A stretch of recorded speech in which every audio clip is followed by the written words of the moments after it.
Assalamualaikum warahmatullahi wabarakatuh. Bismillah, alhamdulillah, assalatu wassalamu ala rasulillah, wala hawla wala quwwata illa billah. Ashhadu an la ilaha illallah wahdahu la syarikalah, wa ashhadu anna muhammadan abduhu wa rasuluh la nabiyya ba'dah. Qala rabbi israh li sadri wa yassir li amri wahlul 'uqdatam min lisani yafqahu qawli. Wa qala ta'ala fi Qur'anil Karim, Bismillahirrahmanirrahim, Subhanalladzi asra bi 'abdihi lailan minal masjidil haram ilal masjidil aqsa alladzi barakna haulahu linuriyahu min ayatina innahu huwas sami'ul basir. Shadaqallahul adzim. Amma ba'du.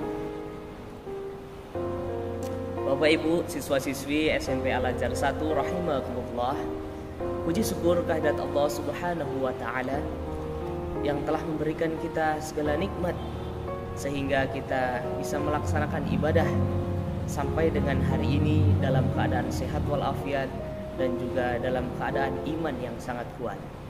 Salawat beserta salam adalah kita sanjung agungkan kepada Nabi Muhammad sallallahu alaihi wasallam, yang mana beliau telah menghantarkan kita dari zaman kegelapan ke zaman yang terang benderang, dari zaman jahiliyah ke zaman Islamiyah.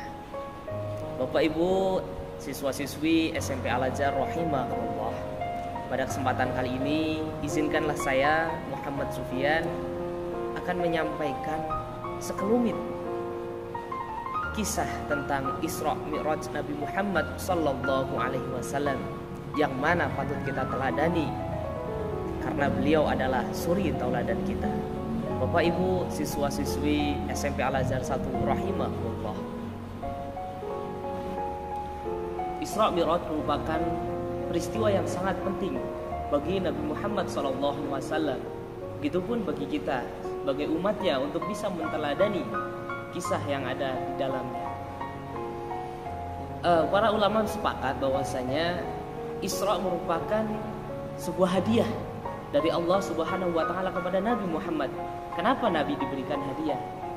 Karena Nabi pada saat itu sedang mengalami kesedihan yang sangat mendalam, di mana pada waktu yang tidak lama, di mana pada waktu yang hampir bersamaan, dua orang yang sangat dicintai Nabi Muhammad SAW meninggalkan Nabi untuk selama-lamanya, yakni paman Nabi Muhammad SAW, yakni Abdul Muthalib, dan juga istri yang sangat beliau cintai, yakni Siti Khadijah. Di mana pada saat itu para ulama menyebut tahun itu dengan Amul Husni atau tahun kesedihan Nabi. Bapak Ibu siswa-siswi SMP Al-Azhar 1 rahimahumullah, pada saat Nabi diperjalankan dari Masjidil Haram ke Masjidil Aqsa atau biasa disebut dengan Isra, di mana diperjalankan dengan waktu yang sangat singkat. Dijelaskan dalam surat Al-Isra ayat 1, Subhanalladzi asra bi 'abdihi lailan minal masjidil haram ilal masjidil aqsa, di mana diperjalankannya itu hanya dalam waktu semalam dari Masjidil Haram ke Masjidil Aqsa, atau bisa dikatakan dari Mekah ke Palestina. Nah, di mana peristiwa Isra Mi'raj ini terjadi 1 tahun sebelum Nabi hijrah ke Madinah, di mana masa di Mekah ini adalah masa yang sangat sulit bagi Nabi, di mana Nabi ketika di Mekah mendapatkan boikot dari masyarakat kafir Quraisy, di mana Nabi tidak boleh berinteraksi dengan masyarakat Quraisy. Kemudian Nabi tidak bisa berjual beli atau dilarang berjual beli dengan masyarakat Quraisy. Bahkan Nabi Muhammad SAW sampai diancam untuk dibunuh. Dari sulitnya masa-masa tersebut ditambah dua orang yang sangat dicintai Rasulullah SAW malah diambil oleh Allah Subhanahu wa taala, yakni pamannya Abu Thalib dan juga istri tercintanya Siti Khadijah. Maka pada saat itu Allah sedikit memberikan hiburan supaya Nabi Muhammad SAW tidak terlalu merasa sedih, di mana Nabi diperjalankan dari Masjidil Haram ila Masjidil Aqsa dengan menggunakan kendaraan yang sangat spesial, yakni buraq, di mana diceritakan bahwasanya buraq ini kendaraan yang mana kecepatannya seperti halnya kilatan.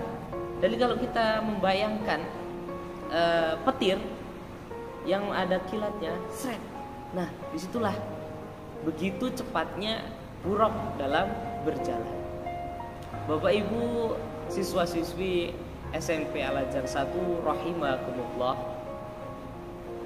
Ketika Nabi Muhammad SAW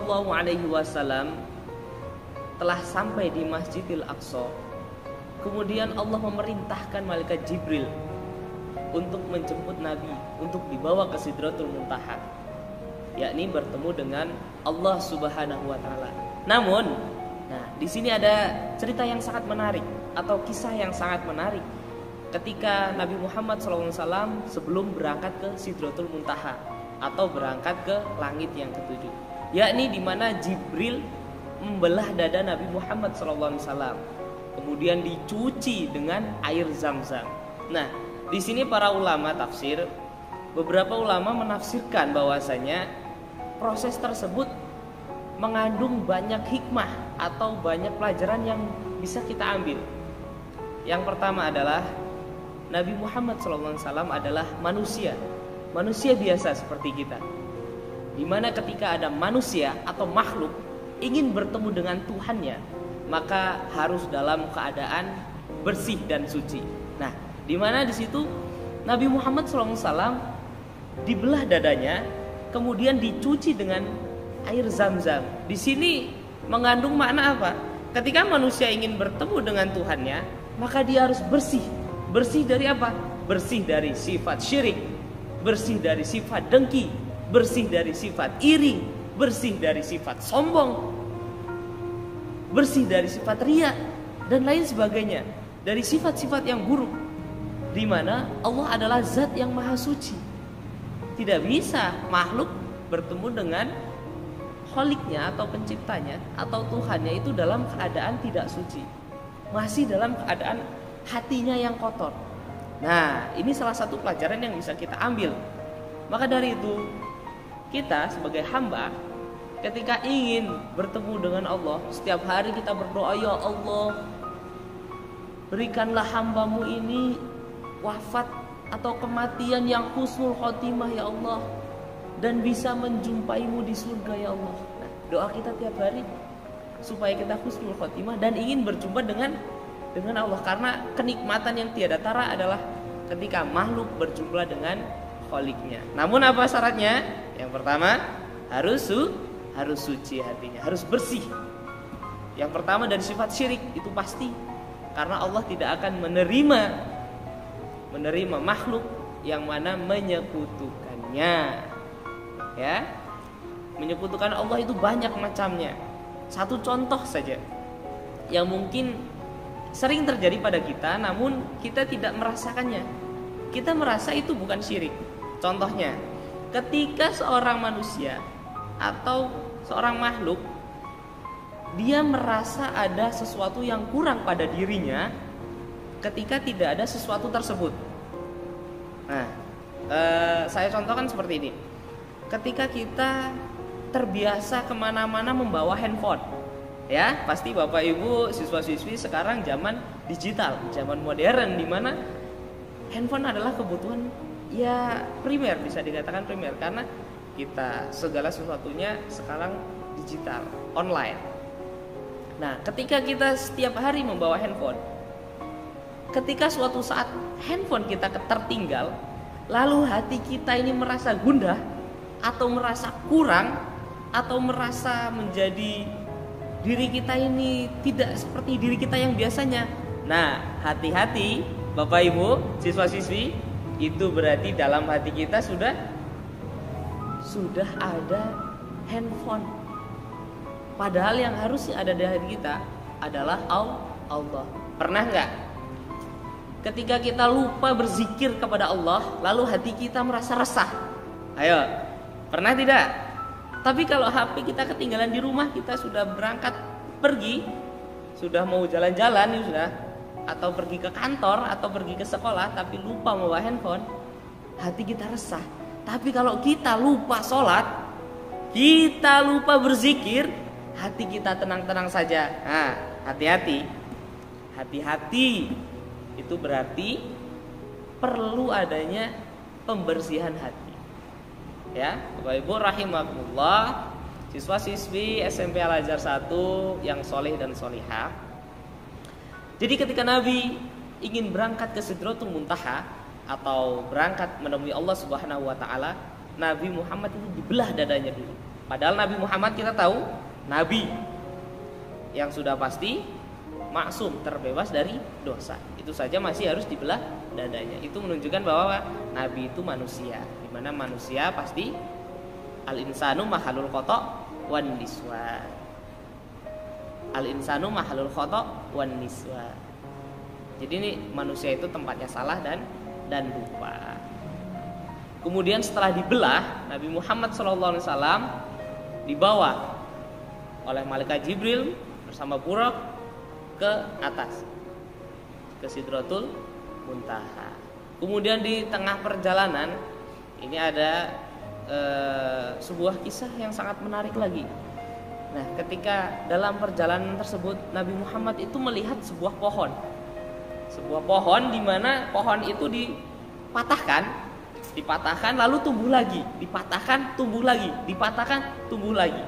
Terkadang kita punya pohon mangga kita sudah berbuah, kita ambil, mungkin kita nunggu musim depan lagi baru berbuah. Atau mungkin sawit, ya Bapak Ibu yang mempunyai sawit, ketika kita memanen sawit, kita harus butuh waktu menunggu lagi untuk sawit itu matang lagi. Atau mungkin Bapak Ibu punya kebun karet. Nah, ketika kita sudah mengambil getah karetnya, pagi ini diambil, kita bisa ngambil lagi besoknya lagi. Tidak bisa, baru diambil lagi, tidak bisa. Nah, di situ Nabi Muhammad SAW melihat fenomena yang sangat menakjubkan. Jadi ada pohon yang dipotong lalu tumbuh lagi, dipotong tumbuh lagi. Lalu Nabi Muhammad SAW bertanya kepada Jibril, "Wahai Jibril, apakah yang terjadi kepada pohon tersebut? Kenapa ketika dipotong lalu tumbuh lagi, dipotong langsung tumbuh lagi?"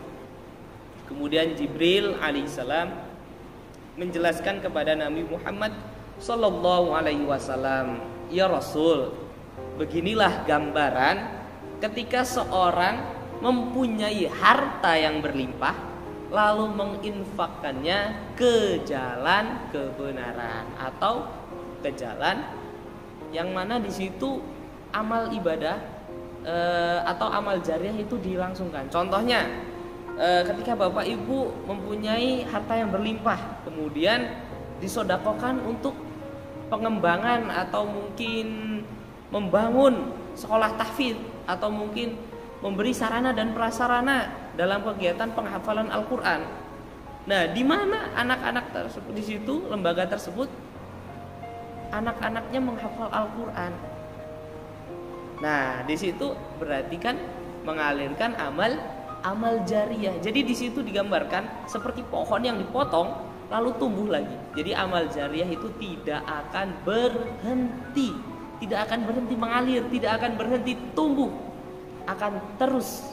Nah, maka Bapak Ibu rahimakumullah, salah satu lagi nih pelajaran yang bisa kita ambil dari kisah Nabi ketika masih di tengah-tengah perjalanan di langit, nah, melihat pohon yang sedemikian rupa. Kemudian berlanjut sampai ketemu Allah Subhanahu wa taala di Sidratul Muntaha.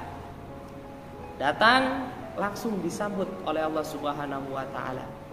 "Assalamu alayka ayyuhan nabiyyu wa rahmatullahi wa barakatuh." Sering ya Pak Ibu? Sering ya siswa-siswi? Kita baca ketika sholat. Nah, jadi bacaan tahiyat ketika sholat itu adalah percakapan antara Nabi dan Allah, di mana Allah langsung memberikan salam. Kemudian dijawab oleh Nabi, "Assalamu alaina wa ala ibadillahis sholihin. Jadi di sini betapa tawaduknya Nabi Muhammad SAW. Bisa kita ambil kesimpulan seperti ini. Terkadang manusia itu ketika dia sudah sukses atau mungkin dia sudah berbeda level dengan kita, yang awalnya sama, kemudian dia mungkin diundang presiden, dia menjadi terkenal dan juga menjadi sukses. Terkadang dia lupa dengan yang awal dia asal. Dia lupa dengan di mana dia berasal. Tapi bagaimana dengan Nabi? Ketika Nabi diangkat, bukan presiden yang Nabi temui, Allah Subhanahu wa ta'ala. Tapi apa yang dikatakan Nabi?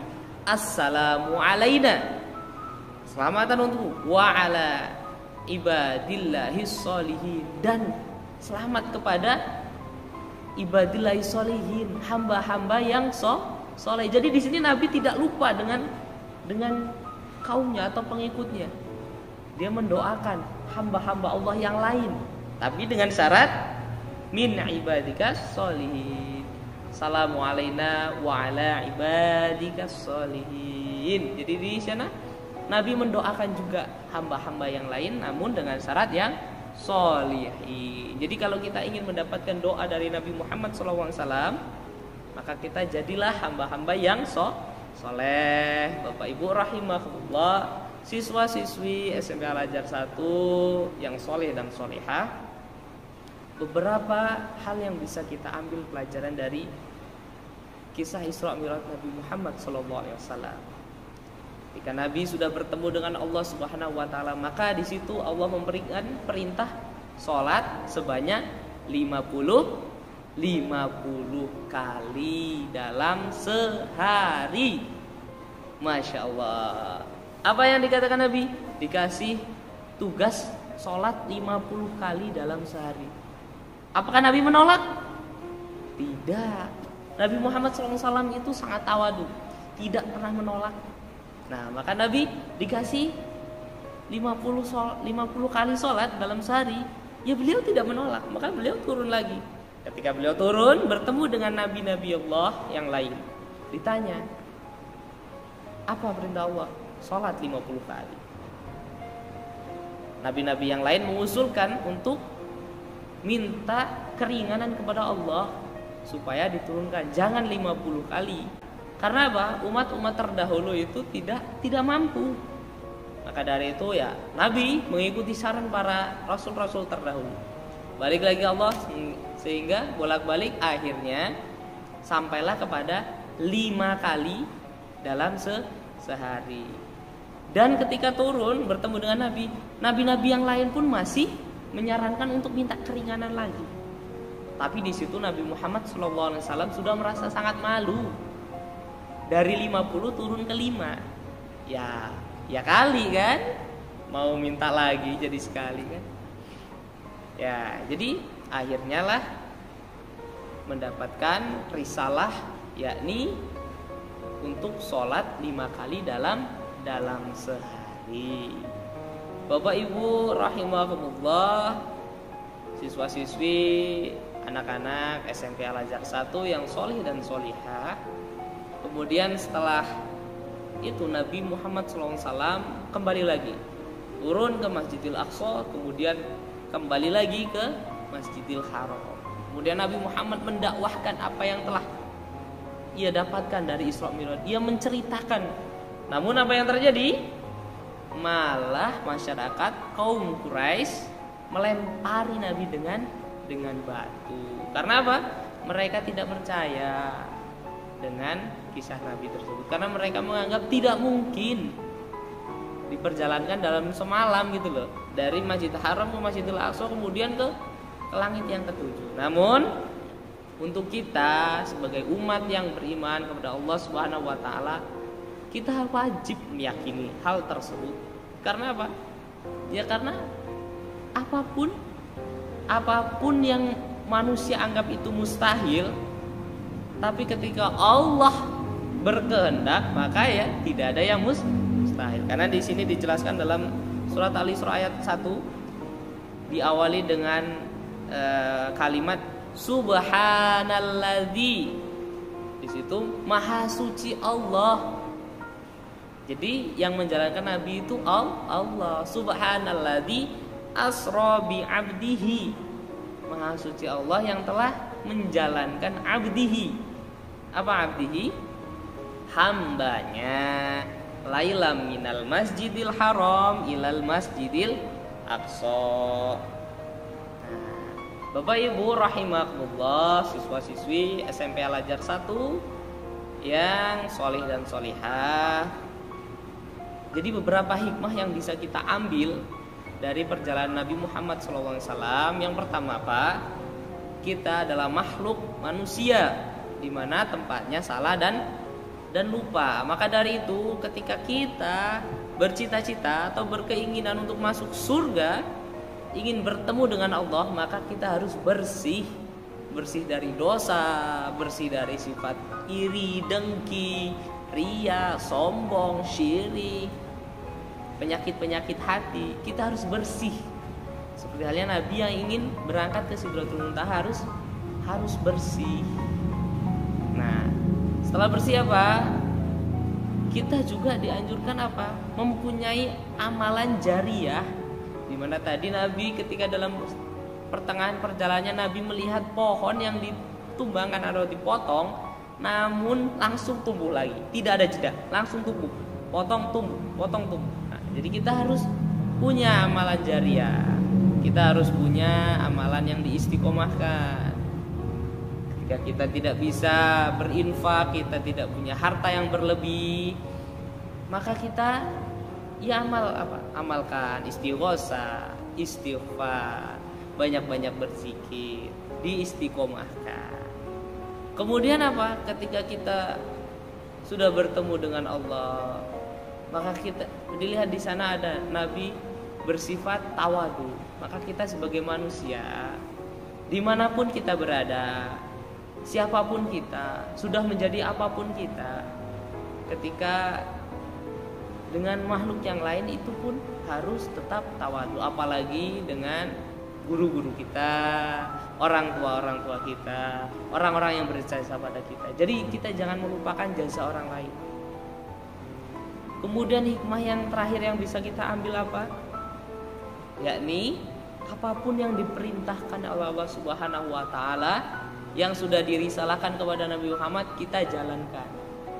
Kita yakini bahwasanya itu adalah benar dari Allah Subhanahu wa taala dan kita harus jalankan. Sebenarnya hasil dari Isra Mi'raj tersebut adalah tuntutan untuk sholat wajib 5 waktu. Alhamdulillah loh, kita ini umatnya Nabi Muhammad hanya 5 waktu, hanya 5 kali. Coba saja kalau Nabi Muhammad itu tidak kembali dan minta keringanan 50 kali dalam sehari. Nah, kita mau 24 jam dibagi 50 kali, mungkin baru 7 menit kita sholat, 7 menit kita sholat, 7 menit kita sholat. Nah begitu ya Bapak Ibu rahimakumullah, siswa-siswi SMP Al-Azhar 1 yang soleh dan solehah. Mungkin cukup dari saya yang dapat saya sampaikan, sedikit ilmu untuk kita semua sembari kita sama-sama belajar. Kurang dan lebihnya saya mohon maaf. Wallahul muwaffiq ila aqwamit thoriq. Wassalamualaikum warahmatullahi wabarakatuh.